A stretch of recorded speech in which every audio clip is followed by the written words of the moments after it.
Olá pessoal, tudo bem? No vídeo de hoje, um comparativo com o contexto histórico do reinado do rei Josias com o atual cenário religioso das igrejas e líderes religiosos em geral.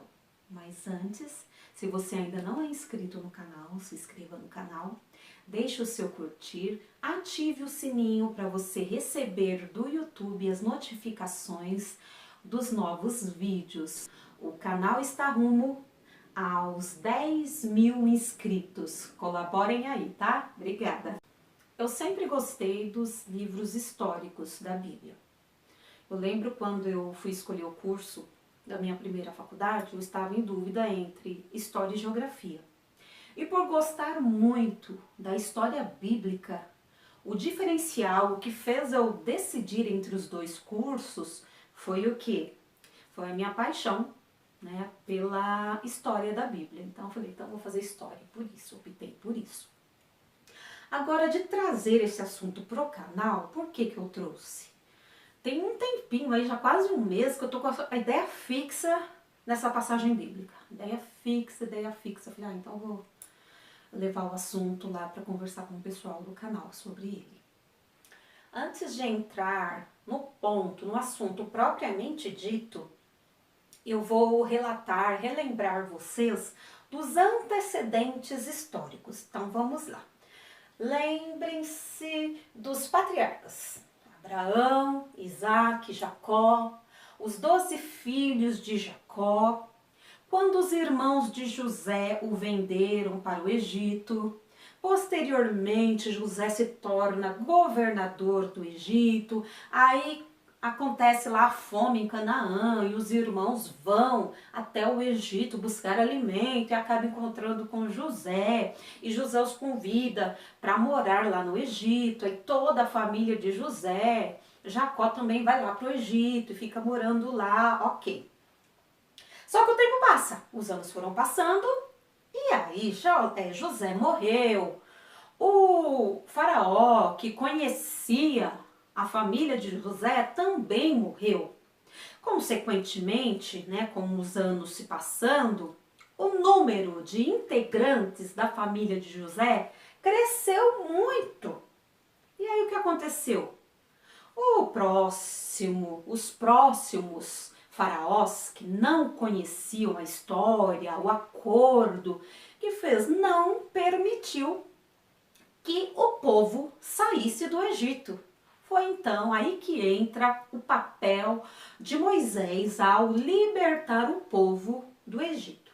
Aí ficaram peregrinando no deserto e por conta da rebeldia não conseguiram entrar na terra prometida, exceto Caleb, Josué e aquelas pessoas abaixo dos 20 anos. Ok.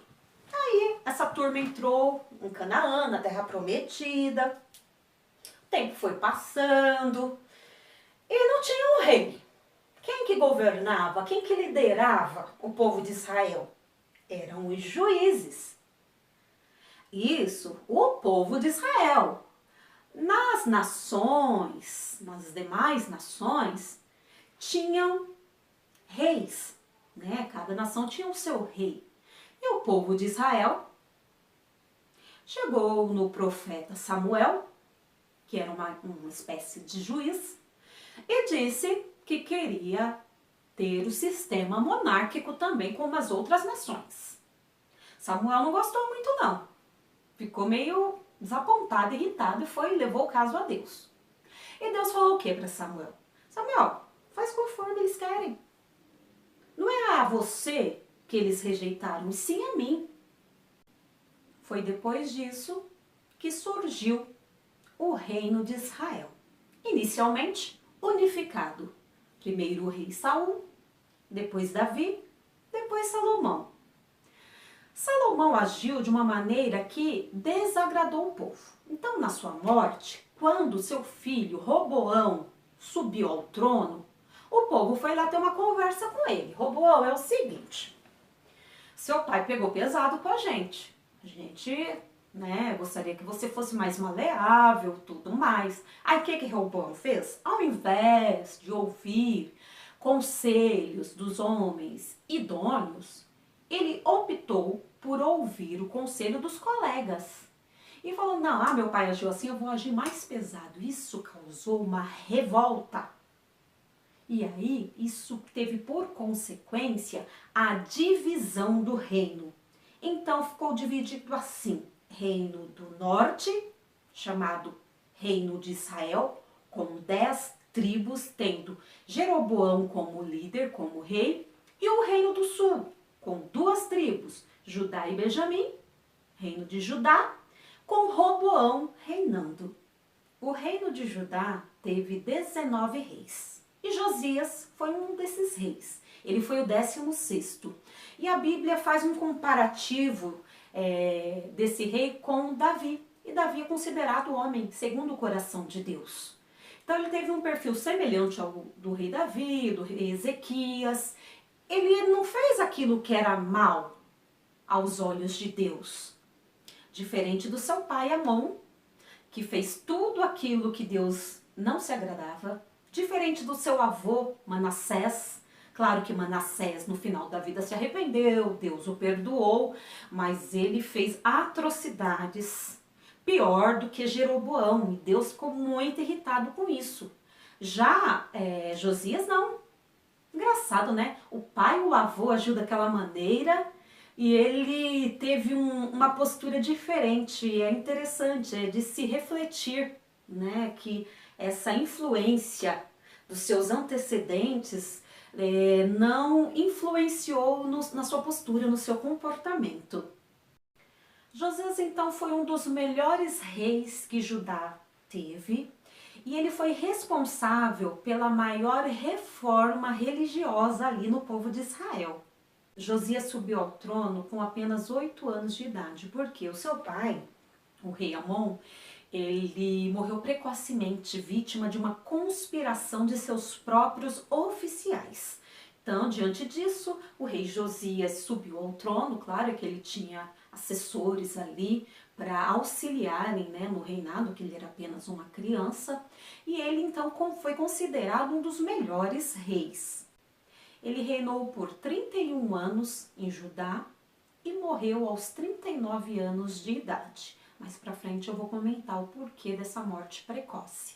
8 anos depois que ele já estava no poder, quando ele tinha uns 16 anos, o que ele fez? Ele começou a buscar a Deus. É incrível isso, como eu já falei, né? Tendo um pai, né, como ele teve, um avô, ele com 16 anos começou a buscar a Deus. Quando ele tinha uns 20 anos, ele começou a purificar Jerusalém e Judá. Jerusalém é a capital, né, de todo o Judá. Ele começou a purificar, começou a destruir os altares pagãos. Incrível isso.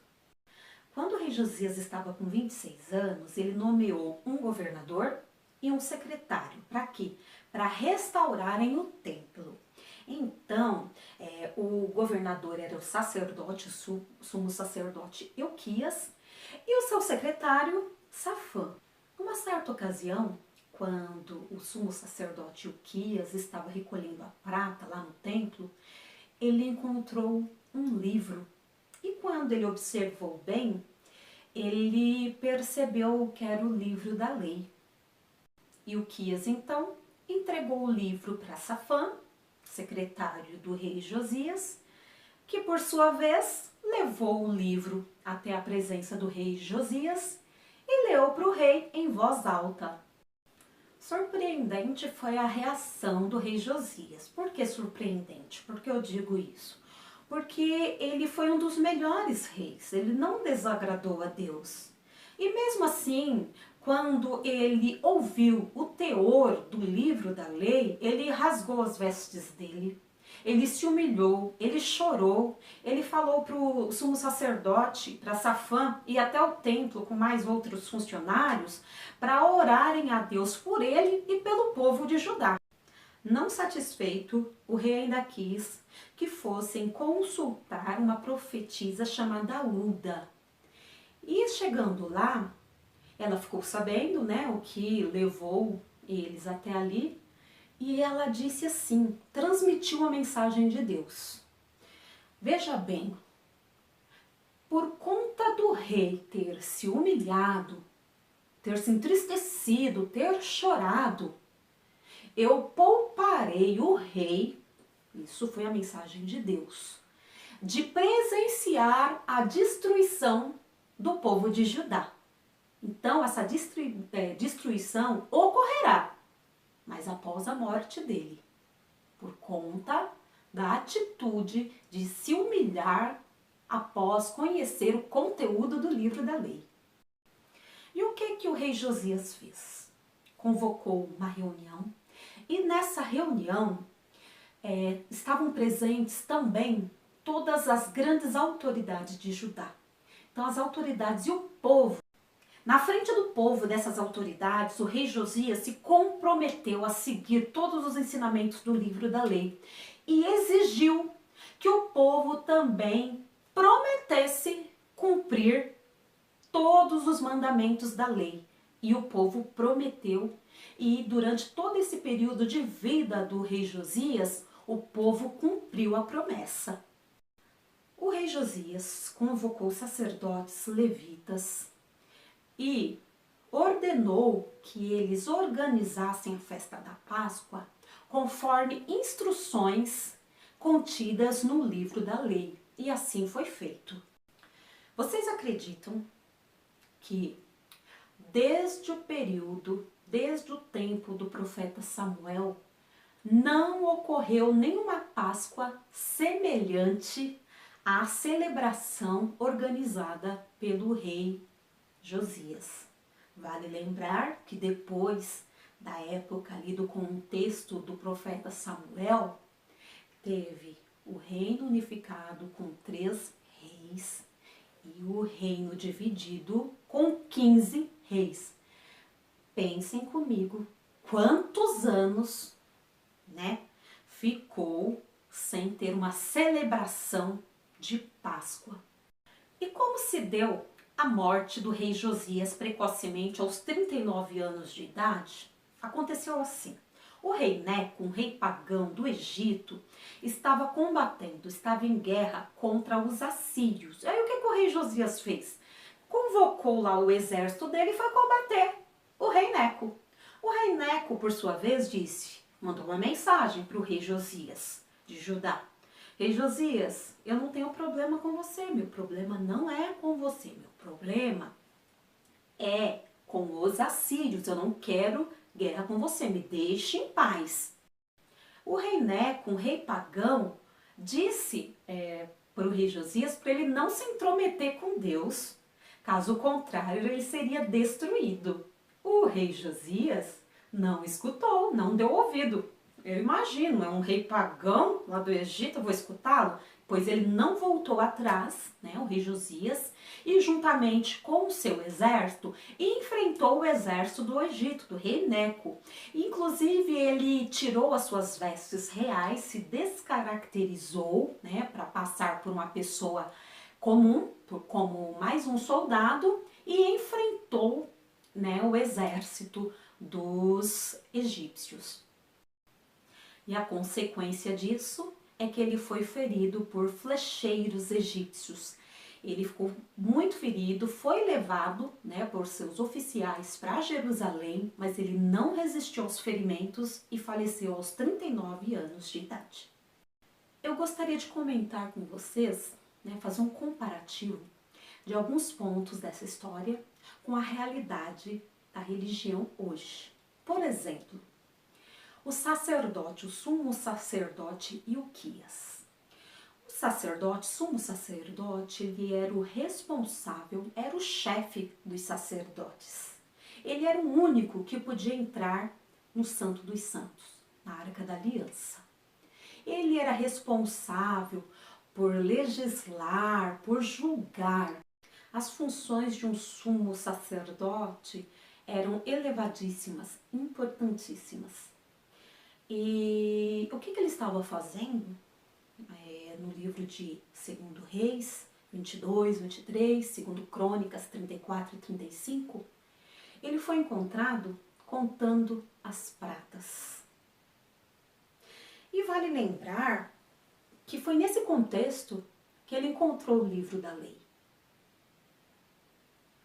que o sumo sacerdote, aliás, no que as funções, as ações do sumo sacerdote Ilquias estavam fundamentadas, sendo que até aquele momento o livro da lei estava guardado, estava em desuso no templo. No que estava baseada? Faz-me lembrar de pastores que, ao invés de estar dedicados ao ensino, à pregação da palavra, estão mais preocupados em contar a prata. Outro ponto que eu gostaria de frisar aqui com vocês quanto ao sumo sacerdote Ilquias foi a atitude que ele teve ao encontrar o livro da lei. Ele pegou o livro da lei, tanto em Reis quanto em Crônicas não aparece nenhuma passagem dizendo que ele leu, e sim que ele pegou e passou para Safã levar para o rei Josias. Uma indiferença. E junto, ó, pensa, na mesma medida, junto com o livro da lei, que ele pediu para Safã entregar para o rei Josias, ele mandou o relatório lá das pratas. Não teve uma surpresa, um interesse da parte do sumo sacerdote em ler o livro da lei. Se ele não se utilizava do livro da lei para fundamentar as suas ações, no que as suas ações eram fundamentadas? Provavelmente na oralidade, no que ele sabia de Deus por intermédio do que seus antepassados falavam. Ou também as suas funções eram movidas por veneta. Tinha uma ideia, fazia. Ou movido também por interesses próprios. Daí a importância das nossas ações serem norteadas, fundamentadas na palavra de Deus. Infelizmente, trazendo para os nossos dias atuais, a gente encontra muitos pastores que estão exercendo suas funções não fundamentadas na palavra de Deus. Como você afirma isso, Silvana? É fácil. É só você acompanhar. Tem pastores que entra ano, sai ano, ele não passa pelas grandes doutrinas do Evangelho. São palavras fragmentadas, uns testemunhos, autoajuda. Então, um crente novo, se não buscar fora as principais doutrinas bíblicas, de um ano ele não escuta. Não tem ensinos, estudos bíblicos. Quando não, é uma igreja que recebe muitos pregadores de fora, cada um apresentando o seu viés interpretativo, muitas vezes confundindo ainda mais a mente dos fiéis. Ainda falando sobre o sumo sacerdote estar contando as pratas, eu lembro daquele versículo que a gente não consegue agradar a dois senhores, que inevitavelmente a gente vai entristecer um deles. Não dá para servir a Deus e ao dinheiro. Levando esse versículo para aquele contexto de governo eclesiástico, eu defendo muito o governo eclesiástico presbiteriano nessa questão de pastorado, da função pastoral. Por quê? Lá na igreja presbiteriana, o pastor, no caso o presbítero, é o presbítero docente. Ele cuida apenas, tão somente, do ensino, da pregação, da exposição bíblica. As questões administrativas, financeiras, é obrigação, é atribuição, é função do diácono. Se dedicar apenas à função pastoral estritamente, com preparação de sermão, aconselhamento, visitas, isso é muita coisa. Então, por isso que é difícil de aceitar, né, de acreditar que uma pessoa faz um bom trabalho acumulando cargo. É um pastor, tem cargos administrativos, muitas vezes não só mais um cargo. Tem muitos que acumulam vários cargos, cargos políticos. É bíblico. Não dá para agradar a dois senhores. você não está fazendo um bom trabalho. E o povo, tá como Jesus disse lá em Mateus, ficou com pena, porque estão desgarrados como ovelhas que não têm pastores.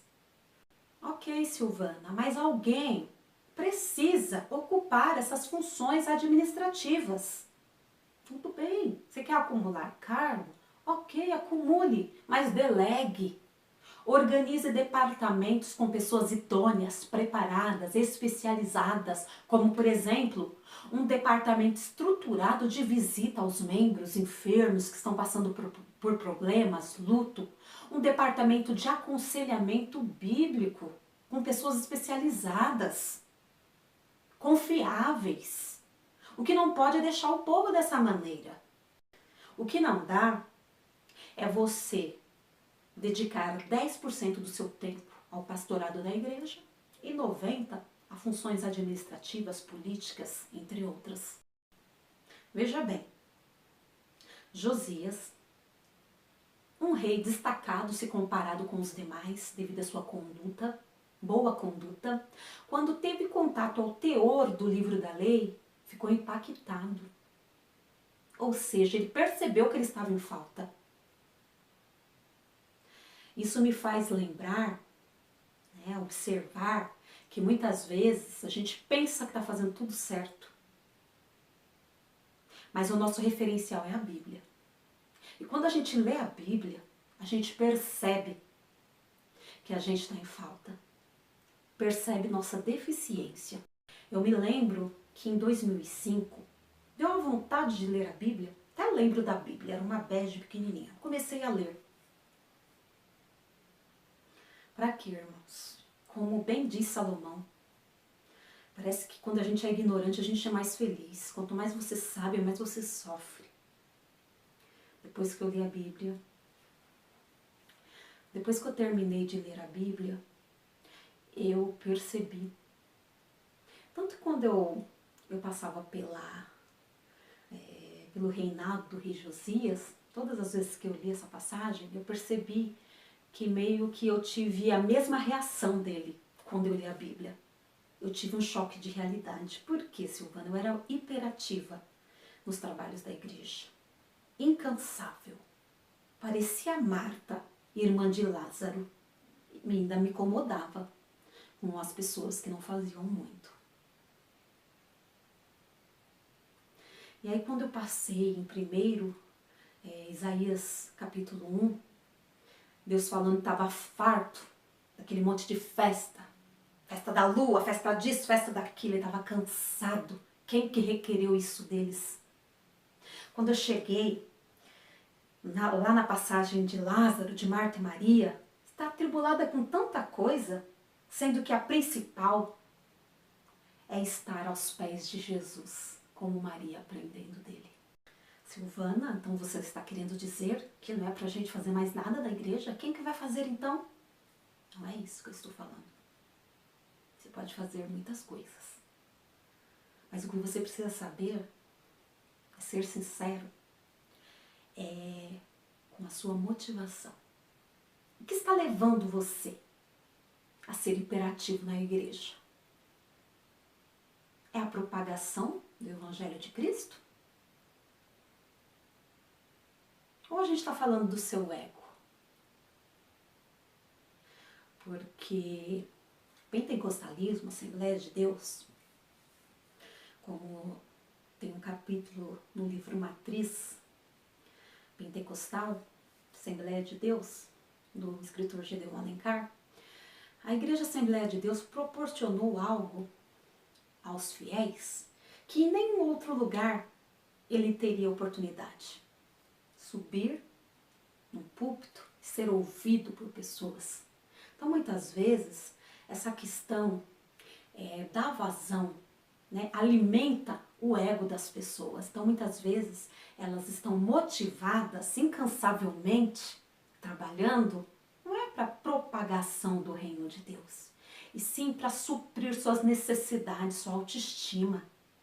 Então, quando eu falo de Marta, Maria, é para você verificar, observar as suas intenções.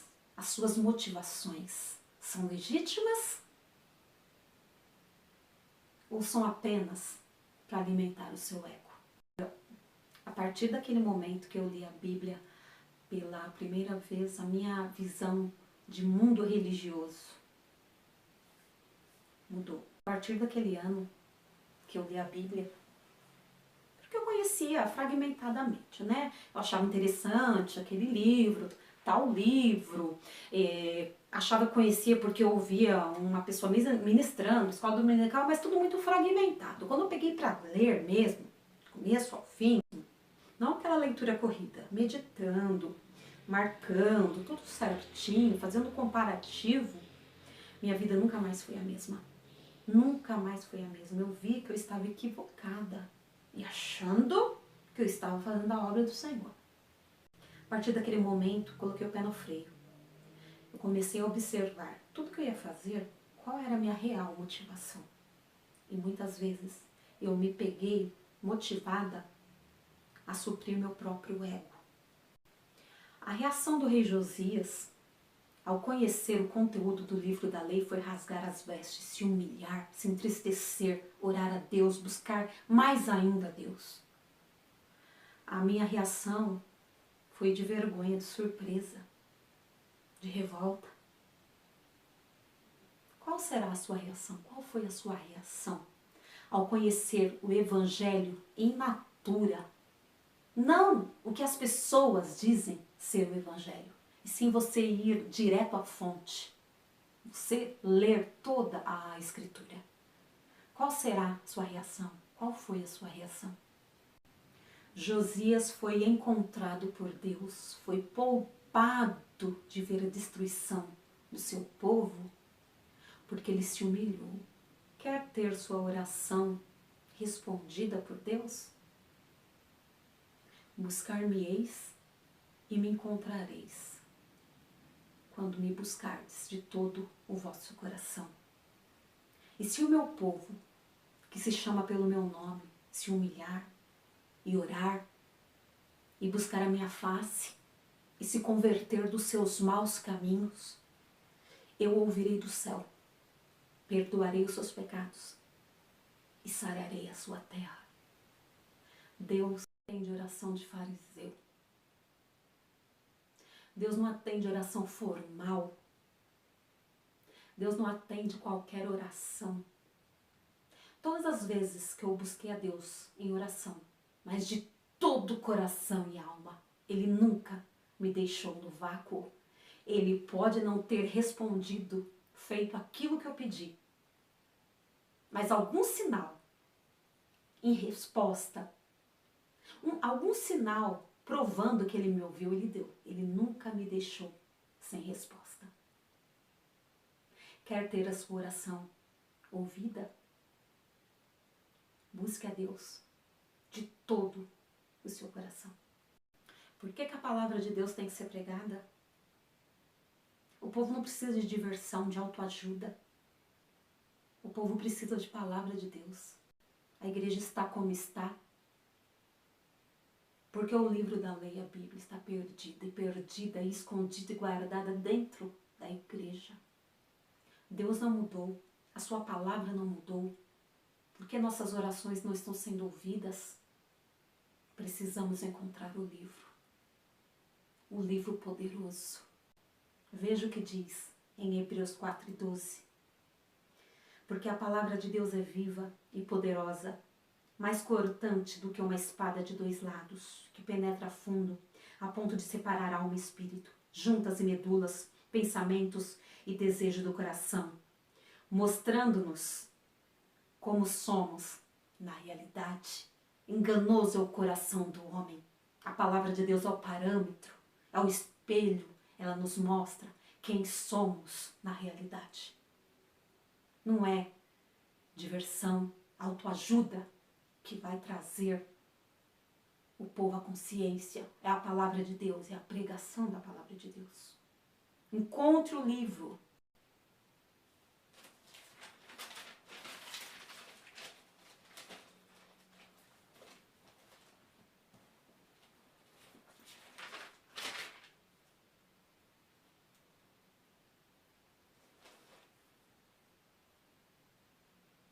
no pós-cativeiro babilônico, lá no livro de Neemias, nós encontramos um versículo onde fala: eles leram o livro da lei de Deus, não apenas leram, interpretando-o e explicando o que a passagem que estava sendo lida queria dizer.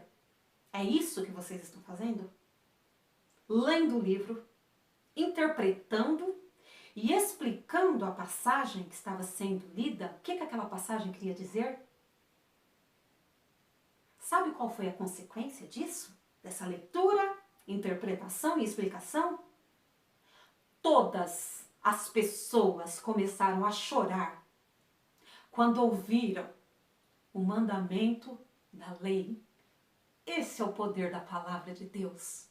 A palavra de Deus é poderosa e o livro está guardado em desuso, escondido no templo. Outro momento impactante da palavra de Deus foi no contexto do Pentecoste. Jesus já tinha morrido, ressuscitado e ascendido ao céu.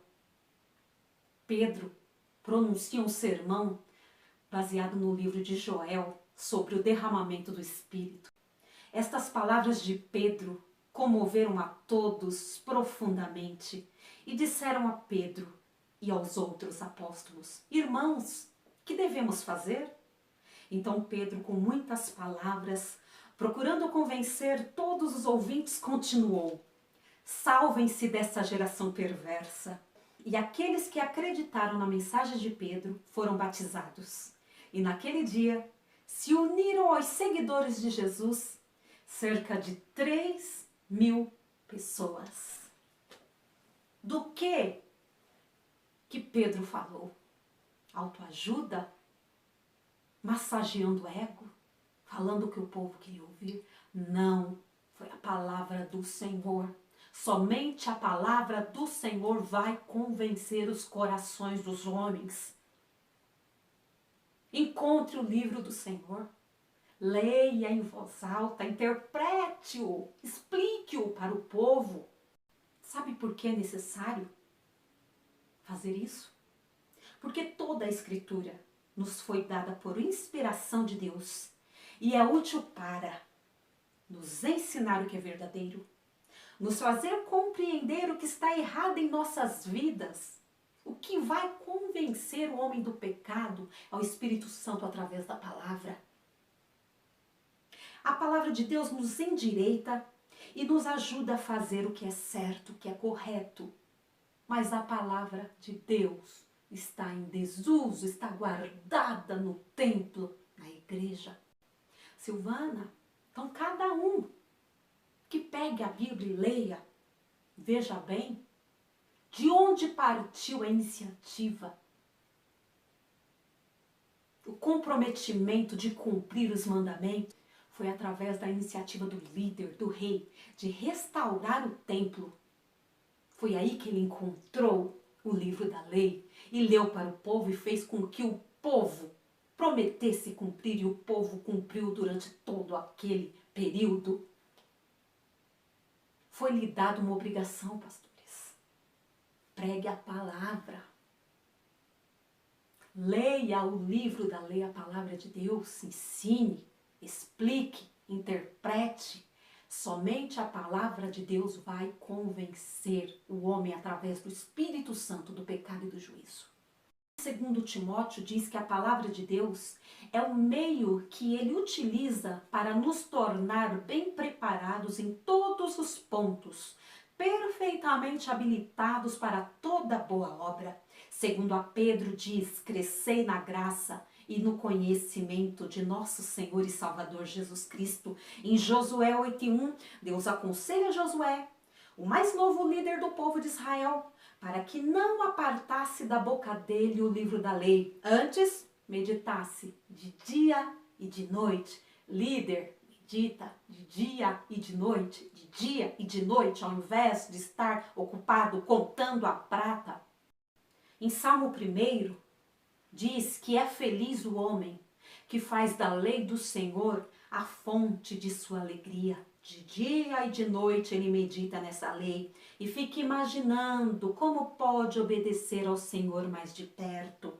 Romanos 10:17 diz que a fé vem pelo ouvir o evangelho a respeito de Cristo. E aonde está o livro? Está guardado em desuso na igreja. Josias, quando ficou sabendo do que dizia o livro da lei, ele quis saber mais. Tanto que ele enviou pessoas para consultar a profetisa Uda. Naquele contexto, eles não tinham contato direto com Deus, eles tinham intermediários. E através desses intermediários, eles conheciam a vontade de Deus. E a mensagem que o Senhor mandou através da profetisa Uda foi que Deus iria destruir o povo, sabe por quê? Por causa da idolatria. Silvana, mas nós não somos idólatras, nós não adoramos a ídolos. Sentido figurado de idolatria é amor excessivo, exagerado a alguma coisa.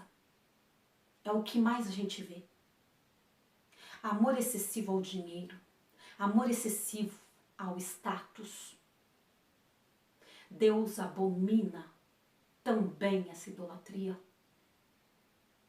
E se não nos arrependermos, ele irá nos destruir. Não somente o povo, mas os líderes também. Bem, meus irmãos, eu trouxe para vocês então os antecedentes, né, tudo que aconteceu na história antes do advento, do reinado do rei Josias. Trouxe ali a biografia, os atos, as ações do rei Josias. E é impossível não fazer um comparativo com essa realidade religiosa. Impossível não comparar. Que possamos rever nossas ações. Que possamos, através da leitura da palavra de Deus, chegarmos ao arrependimento. Ainda que o rei Josias morreu precocemente, por não ter escutado a Deus, pois quem disse, quem orientou era um rei pagão, ainda assim, Deus cumpriu com a promessa que fez através da profetisa Uda. Ele não viu, ele não presenciou a destruição do povo de Judá. O povo é o reflexo de seus líderes. É momento de parar tudo, rever nossas motivações, rever nossas atitudes. É momento de encontrar o livro da lei. É momento de ler em voz alta o livro da lei para o povo de Deus. É momento de explicar, interpretar o livro da lei ao povo de Deus. A quem muito é dado, muito também será cobrado. É tempo de voltar aos interesses legítimos, ao primeiro amor. E só para começar a leitura do livro da lei, das Escrituras hoje, vamos começar por Tiago. A religião pura e imaculada para com Deus e Pai é esta: visitar os órfãos e as viúvas nas suas tribulações e guardar-se da corrupção do mundo. Timóteo 1:6. Mas esses mestres perderam essa ideia de ter um coração puro, mentes limpas e fé sincera. Ao invés, gastam seu tempo discutindo e falando tolices. Querem se tornar famosos como mestres da lei, quando não têm a menor ideia do que tais leis realmente nos mostram. Não tem ideia porque o livro está em desuso, guardado. Além das demais atribuições, o bispo deve ser um bom mestre das Escrituras. Bom mestre das Escrituras. Bom mestre das Escrituras. E não ter amor ao dinheiro. Ser bem conceituado entre as pessoas de fora da igreja, a fim de que o diabo não o enlace com muitas acusações e o deixem sem credibilidade para guiar o seu rebanho. Incrível, né? quase 2000 anos. Quantos motivados pelo amor ao dinheiro? Quantos mal conceituados para com os de fora, sendo acusados pelo diabo justamente e sem nenhuma credibilidade de apacentar o povo de Deus. Quem tem ouvidos para ouvir, que ouça. É momento de encontrar o livro Líderes. É momento de encontrar o livro. Veja os exemplos dos reis que se entregaram à idolatria e não chegaram ao arrependimento. Qual foi o fim? Josias foi poupado pela reação que ele teve quando leu, quando tomou conhecimento do conteúdo do livro da lei. Vocês precisam encontrar o livro, precisam ler, precisam se arrepender das suas condutas, para que Deus tenha misericórdia. Porque senão serão destruídos. Quem tem ouvidos para ouvir, que ouça.